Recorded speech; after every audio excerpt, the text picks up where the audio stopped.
Number 4, promoting and protecting the livelihoods of young people.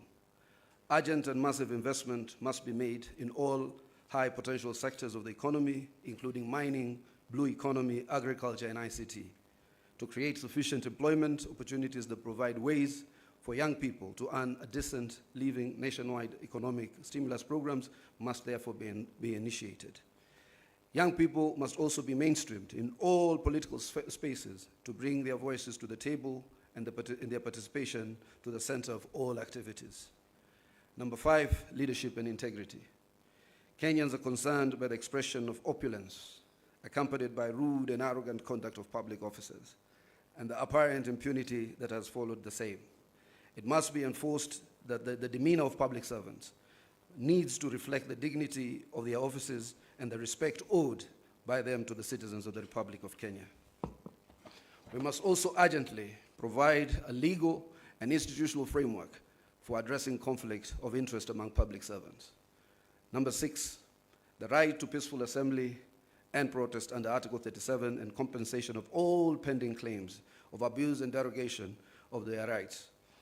Derogation of the rights to peaceful assembly and protest remains one of the most shameful realities of the excesses of the Kenya's law and order responses since independence. The effort to uphold this right must now involve not just the taking of responsibility by officers who break the law, but also by compensation of the victims of these derogations. An amnesty must be granted to all those who are charged for offenses based on the exercise of their right to peaceful assembly. The National Police Service must update their methods and processes of dealing with demonstrations and assemblies when they are held, and particularly when they have to be managed or contained. 7, the national debt. The urgent audit must be conducted of how much has been borrowed in the past and how it has been used. Going forward, we must stop the ballooning of the national debt and ensure accountability for future borrowing. Lastly, we must ensure that borrowed money is used in all manners that grants an equitable benefit to all Kenyans in every region of the country, since payments are made by all from taxes regardless of their locations. Number 8, the fight against corruption. Kenya needs to move from talk to action. We must move from the right fight against corruption to winning the war against corruption. We must enhance the capacity of institutions that enforce accountability, and particularly the offices of the Auditor General, the Controller of Budget, and the Ethics and Anti-Corruption Commission. 9, stopping wastage of public resources and promoting government efficiency. A new ethos of public expenditure in both national and county governments must be inculcated in a manner that promotes austerity, justification, and effectiveness in the use of public resources. Number 10, protecting and promoting the sovereignty of the people, the rule of law, and constitutionalism. The rule of law requires that government and its officers to obey court orders and only challenge the validity of judicial pronouncements through legal processes. The specter of abductions and extrajudicial killings do not bode well for democracy. Suppression of constitutional freedoms, including speech, expression, assembly, and media, must stop. Furthermore, political parties, being key pillars of democratic participation, must be strengthened. The two leaders resolve to respect the identity and integrity of all political parties and to ensure respect and implementation of the provisions of the Political Parties Act. The dialogue and collaboration between the two leaders shall achieve its objectives by A, holding regular consultations on pressing issues of interest to the people of Kenya. B, exchanging expertise and information on the best practices in governance and of the Republic of Kenya. Let me read that again. Exchanging expertise and information on best practices in the governance of the Republic of Kenya. And the two leaders shall deploy their political infrastructure to examine the above matters and any other issues requiring their attention, and shall engage necessary expertise that will assist them in addressing the matters arising. Signed, His Excellency Dr. William Samoei Ruto, CGH, Party Leader of the UDA, and also to be signed by His Excellency the Right Honorable Raila Amolo Odinga, EGH, Party Leader of the Orange Democratic Movement, on the 24th day of March 2025. Let us appreciate the two distinguished senators. And now, before I call my co-MC, may I request that the table be brought here? We have the dates. It's 7th of March. But you'll be able to see it actually. Before I call my co-MC, the majority leader, can I please request that table and seat to be brought here so that the two leaders can be able to come and sign.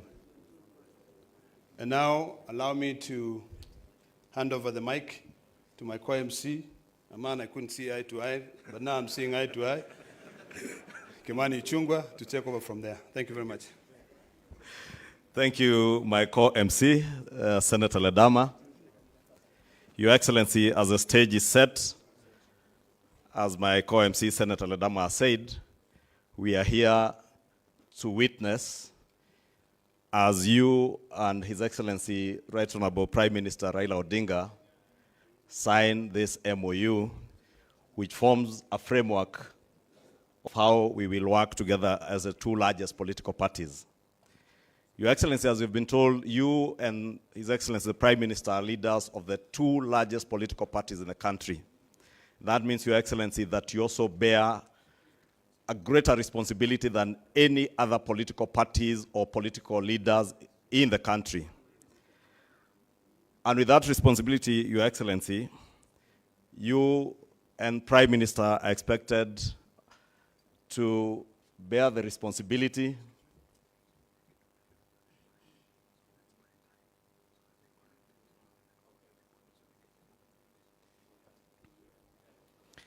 Thank you, Your Excellency. Your Excellency, I was saying, because you are leading the two largest political parties in the country, you also bear a greater responsibility to Kenyans and to the world.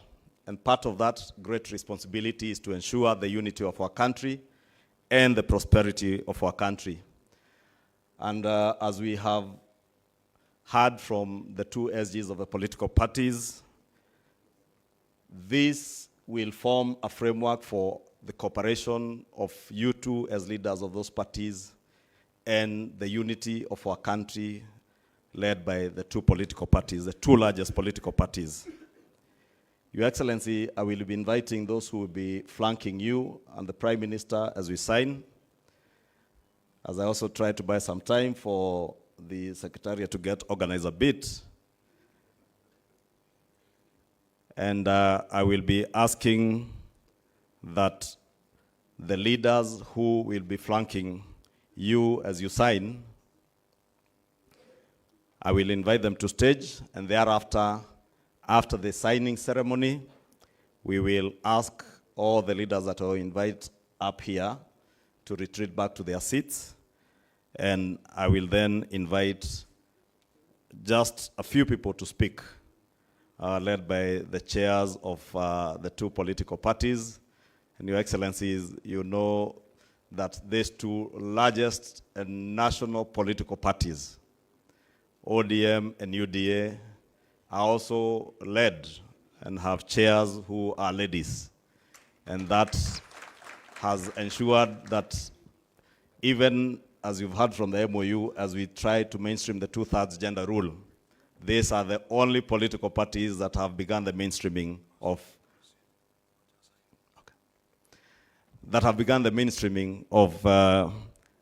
getting our women leaders mainstreamed in our political leadership. Without much ado, Your Excellency, allow me, since I have the SGs here, to invite the two chairs, Governor, Your Excellency, Governor Gladys Wanga, and Your Excellency Cecily Mbarire, our two chairs. Allow me also to invite the parliamentary leadership. In the Senate, I see the Honorable Ledama already on stage representing Honorable Madzayo. Let me invite Senator Aaron Cheruyot, the leader of the majority in the Senate. I am already on stage, so I will invite the Honorable Junet Mohammed, my compatriot and colleague in the National Assembly. Allow me also to invite the acting party leader of ODM and governor for Kisumu, Professor Anyang' Nyong'o, to the stage. And also invite the Deputy Party Leader and Deputy President, Professor Kindiki, on stage.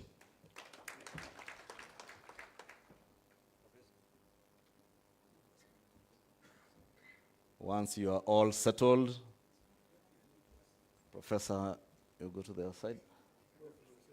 Professor Kindiki, Deputy President, to the right. You can also see these two largest political parties are the only parties with professors in their leadership and have women chairs.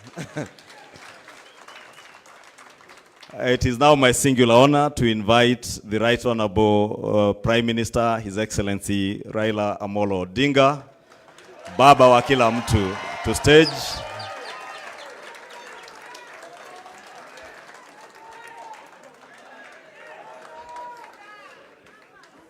Another loud of applause for Baba wa kila mtu.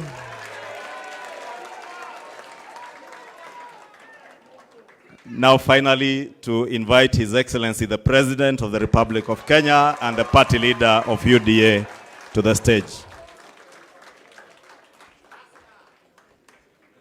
The Secretary Generals of the two political parties, you will take the documents and please, you may take your seats. The two SGs, you will show our party leaders the pages to sign.